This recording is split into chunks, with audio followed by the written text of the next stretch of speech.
Morning Talk with Rowena Baird. We put the good in good morning on SAFM, South Africa's news and information leader. We're now joined by Mr. Muzimbo Nambi. He's National Program Officer at Humana, People to People, and he's going to talk about the objectives of the Young Women and Girls Program, which is an initiative that's driven by his organization. Mr. Mbonambi, good morning. Welcome. Good morning, Rowena.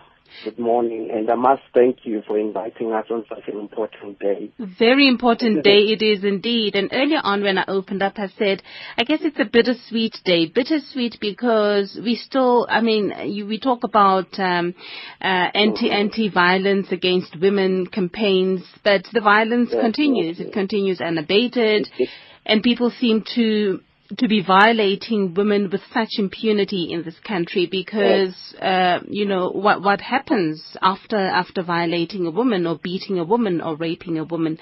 So before we get into the nuts and bolts of today's conversation, tell us about Humana, People to People. What do you do? Okay. Humana People to People South Africa is a member under the auspices of Humana People to People Federation that is doing development work in 42 countries around the globe. So our philosophy is to place ourselves in the front line of the struggle for development in South Africa. So ever since 1995, when Humana People to People South Africa was incepted here in South Africa, we have designed and implemented programs that seek to fight poverty in poor and underserved communities. To date, we can state that we have been able to reach over 4.5 million beneficiaries in 5 provinces of South Africa through our different programs. And what's your main focus? Yes, it's development work that you do, but what do you focus on primarily? Primarily, what we do is that we have a range of programs, and the one that I will talk mostly about is the Rise Young Women's Clubs. But we have programs such as the Farmers Club. We have testing programs. We're currently implementing a malaria program whereby we're looking at provinces that are greatly affected by malaria within South Africa around the borders. So the program that I would like to talk to you about the most is the Rise Young Women's Club, which is a Soul City initiative and running under us as Humana People to People. And we are implementing this program in 3 provinces of South Africa. What the program aims to do is to mobilize young women to participate in taking responsible actions and shape their lives and communities they live in. Using the Rise Young Women model, the program seeks to build social cohesion amongst young women by working as a group to do projects, encourage young women to work together, support each other, build self-efficacy and resilience to ultimately prevent the scourge of HIV and enable them to be able to do safer choices, because we must understand that the age group that we are focusing on in these clubs is the 19 to 24-year-olds, which are very much vulnerable to HIV due to a number of factors. All right, so you'd go into a community and you'd rally these 19 to 24-year-olds, old young ladies. You'd put them in under the same roof, and you'd say what to them? And are they receptive to what you have to say to them? Definitely. What we do is that we are working in 3 districts, in 3 provinces, in Zululand, Nongoma and Farhead, in Mpumalanga and Albertini and in Sekhukhune in Tubathe. So what we do is that we encourage these young women to form clubs, these Rise Young Women Clubs, and there must be 20 in a club.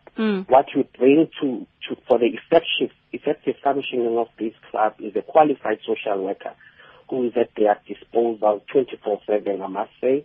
We also bring them materials to help them run these clubs effectively, including it's a smartphone that enables them to link with other clubs in other districts and be able to access a range of materials that stay up conversations during the club meetings, because it's not all the time that we are going to be able to attend their club meetings. But also what we do is that we bring them HIV testing services and a range of services as well, including your sexual reproductive health rights, pregnancy testing, access to condoms, contraceptions, And also what we have, and it's proving to be a success for us, is there are two components. There's a health and welfare jamboree, which is a career jamboree event with bringing much needed service providers to these young women. And also we have a component of economic empowerment. What we do with this is it includes access to job training, linkage to employment, training on entrepreneurship. So I must say that we've been able to find that these young people are out of school, they are vulnerable to many social ills, to sugar daddies and so forth. But we are able to keep them in a group, make sure that they come up with effective programs to address challenges faced by young women in their communities. And we have been able to link a number of young women to jobs and to job training as well. All right. Talking this morning about the Rise Young Women's Club, an initiative of the Humana People to People program. We know what good conversations are made of. Morning Talk with Rowena Baird on SAFM, South Africa's news and information leader. We are talking to Mr. Muzimbo Nambi, the National Program Officer at Humana People to People, and they've come up with the Rise Young Women's Club. So what gave rise to this club? What gave rise to these clubs, I must state that this is a Soul City Institute initiative. So they've been running these clubs before we did. So we got to take the model from them and bring it into our young women and girls program. So what's happening is that it is a global funded program, and we are getting the funds through NACOSA, who is our principal recipient. So the program started in 2016 and will be running for the next 3 years.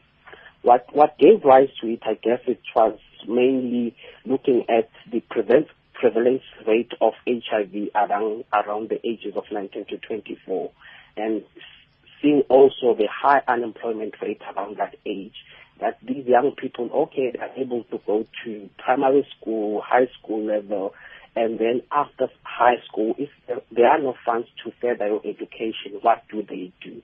So that's what gave rise to these clubs, that at least they have something that they can work on between that age group, between that age gap, so that by the time that they reach their 25, going upwards into their adulthood, they are able to have gotten skills through these clubs that would either help them become entrepreneurs, start up their own businesses, and be able to go to school. Because the main component of it the most, but what we try to do is to make sure that we also link them to private colleges, try and find them sponsorship to be able to go and further their studies. I see. Because I was going to ask about the skills development element and how you, in real terms, actually do that. We're talking about the Rise Young Women's Club. It's a Soul City Institute initiative, but also driven by Humana People to People. Our guest is Mr. Muzimbo Nambi, the National Program Officer of Humana People to People. We're taking your calls if you want to contribute to our conversation, talking about also how we empower young women in our communities. 0891 104 207, SMSs to 40938. Earlier on, you mentioned that these are 20-member clubs, and I'm just interested to know what happens if girls are not able to organize themselves into groups of 20 or more. Perhaps there's 15 of them or maybe even 10 of them. Do you then still get involved with them and help them in whatever way? Most definitely. I must state that even though we're saying the minimum must be 20 young women, we're finding that in some districts you find 5, 10 women, but we greatly encourage them that at least if it's a group of 10 women, we can be able to work with them. Because what's happening is that each district is facing different challenges. For instance, I can state in Greater Sekhukhune where we're having some challenges reaching the numbers that we'd like to reach. Because for each district would like to at least, by the end of the program, have been able to reach around 3,000 young women. So what's happening is that in Greater Sekhukhune we find that they have other economic activities that they are engaged in terms of making sure that they sustain their livelihoods. there's something coming up there that is called chrome mining. So they would rather focus on that than on the club. But what we do is that we allocate mentors. And mentors are a group of young women who are also volunteers but employed by Humana to be able to go and coordinate these clubs within this district. Because each district must have around 50 clubs. So we have five mentors per district to look at these 50 clubs. And I myself, as a project, the National Program Officer with the M&E officer, we are able to go into these clubs and ascertain if really are we getting value for what we are bringing to these young women. Because at the end of the day, we want them to be active participants in their lives. Come the end of the grant, they must be able to sustain themselves. So that's what we are really trying to build. And as mentors, what do you contribute? Okay, as mentors, the mentors, they are trained, they are peer educators, so they are able to deal into issues that these young women are facing in their clubs. So remember that I had mentioned that we have a qualified social worker per district in this district who are looking at these clubs. We are finding that some of these young women are facing gender-based violence, there's sexual violence that is happening to them. So this person is there to be able to link them to other services, but also be able to be that comfort for these young women. Because you know that if things are not going their way, they might be tempted to go into the route of prostitution, sugar daddies, and so forth, which also increases the rate of HIV. Absolutely. So these people are there to help them be able to take ownership of their lives. They're able to call the social worker anytime and say, I'm giving up, I can't do this, and the social worker is at their disposal. All right, let's speak to Nina in Craig Hall. Good morning, welcome. Hi, Rowena. How are you? I'm fine, Nina. Happy Women's Day to you. Yeah, I wish you a good day. Thank you. A day of learning, and it's great what guests you're having to talk about the issues. Rowena, I'm rather interested in what happens in terms of issues of violence, battery, and rape. What happens with these groups when someone gets raped? How is that person addressed and aided? And what is the advice that is given in terms of abortion? Because that's obviously one of the central issues and one of the places where young women get unstuck and are given, in fact, incorrect and unfair directives, given that there is so much stigma. So that's, I'd be very nice questions. Thank you, Nina. And in fact, Mr. Mbonambi, you did mention that there are two main tenets to this program. One of them is the Health and Welfare Jamboree, and under that should fall what Nina is talking about. If a woman has had violence, has been abused or raped, how do you help them, and what sort of advice do you give them vis-a-vis abortion? Okay.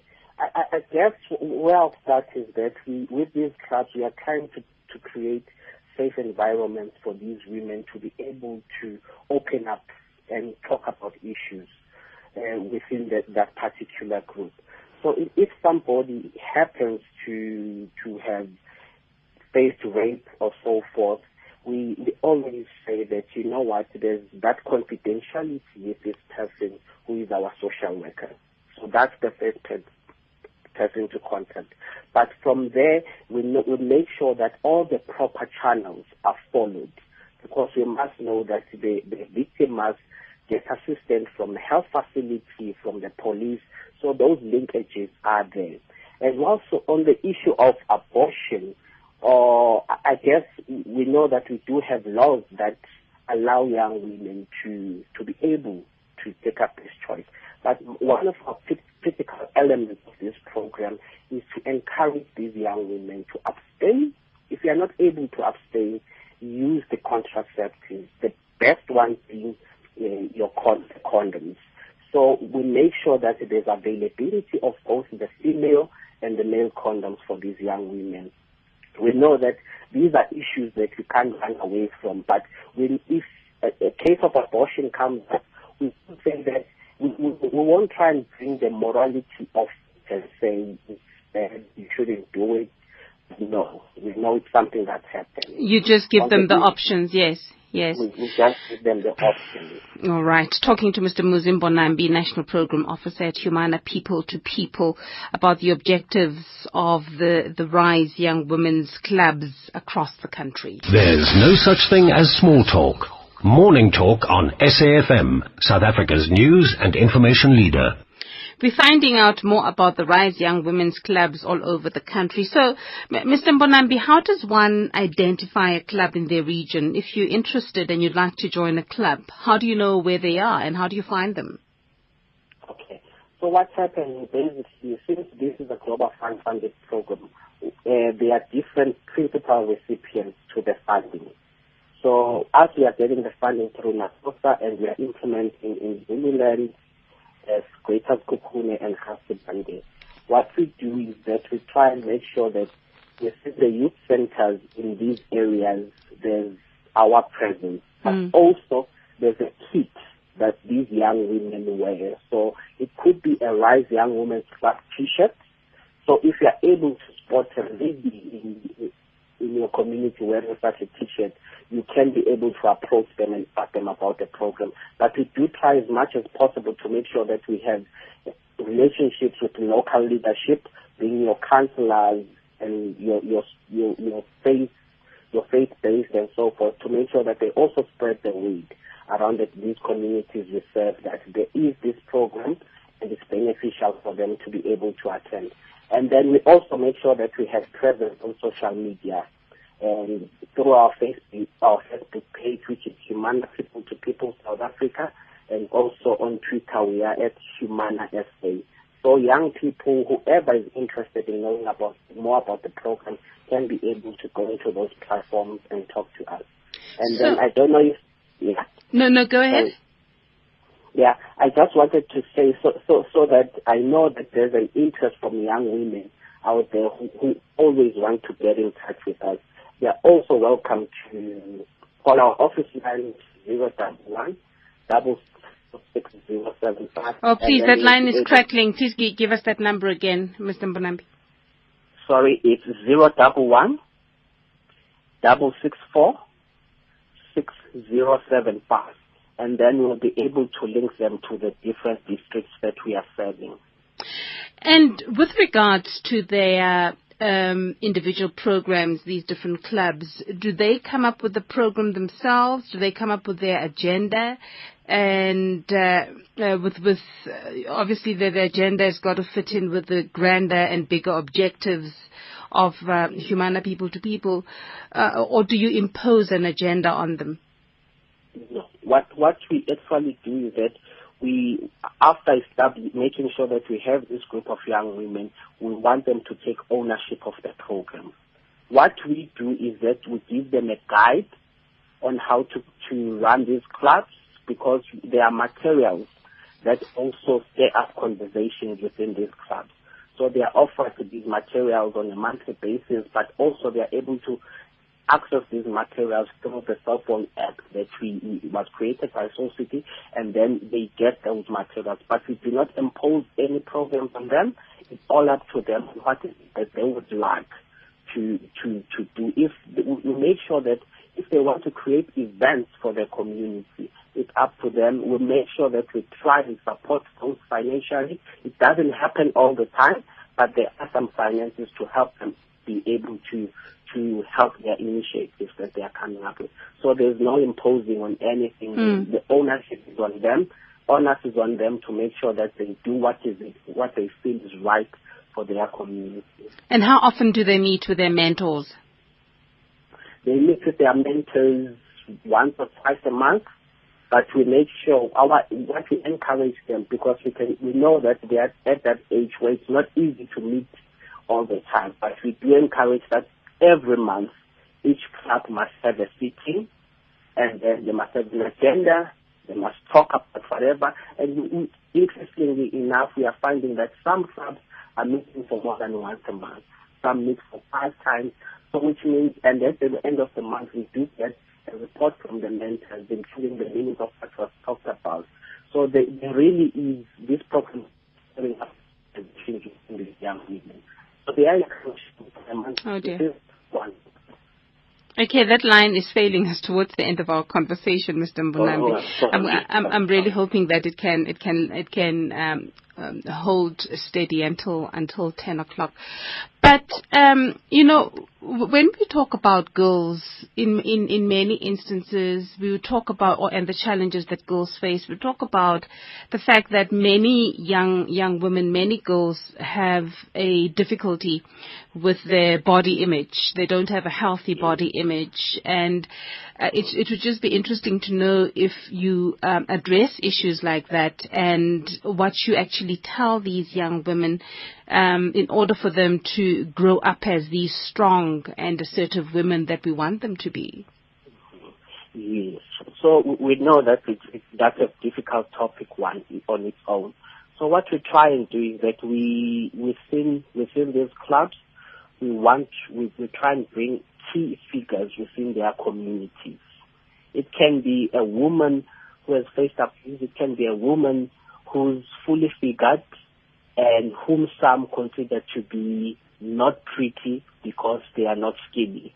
So what we try and do is that we bring such people to have conversations with these young women, because at the end of the day, what we want them to know is that I'm beautiful, I'm intelligent, I'm pretty, I can do all things if I apply my mind to it.